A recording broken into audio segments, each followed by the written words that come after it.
Now moving all the way down to the thorax, and we're trying to have an overview of all the bones that together, or we say collectively, they form what is known as the thorax region.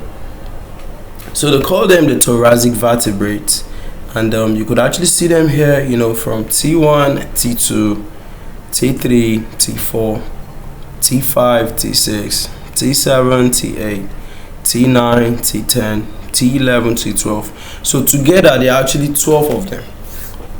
So I think there's a way they classify them into the typical ones and the atypical ones. I think something like that. Okay. So thoracic vertebrae, we say that there are 12 bones. Okay, labeled from number 1 to 12, and they make up the middle portion of the vertebral column. So they form the thoracic spine, which connects the cervical vertebrae above and also what? Well, the cervical vertebrae is above it, and the lumbar vertebrae is actually below the thoracic vertebrae. Okay, so location is the mid-back region between the neck and the lower back. Okay, so up here you have that towards the neck. Down here actually that's like towards the lower back. You understand? So let's quickly look at this. So the shape you have, they are irregular. They are larger than what the cervical vertebrae, but smaller than the lumbar vertebrae. So key features is vertebral bodies. So they are usually heart shaped. Okay, their vertebral bodies are heart shaped.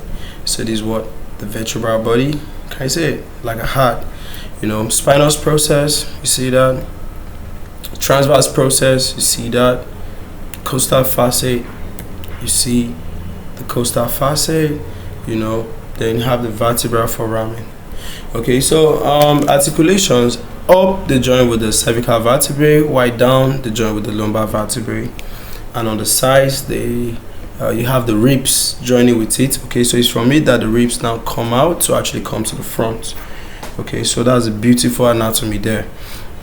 So function is basically they form a part of the thoracic cage, and they protect important organs like the heart, like the lungs, like the esophagus. They provide stability and limited flexibility. So clinical note is, you could have kyphosis occurring there. That's when you now say it's thoracic kyphosis. And those vertebrae could actually collapse and compress.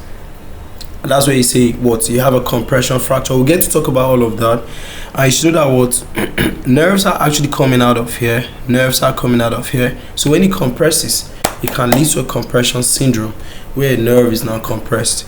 So you could also have a disc herniation occurring around where the thoracic vertebrae are.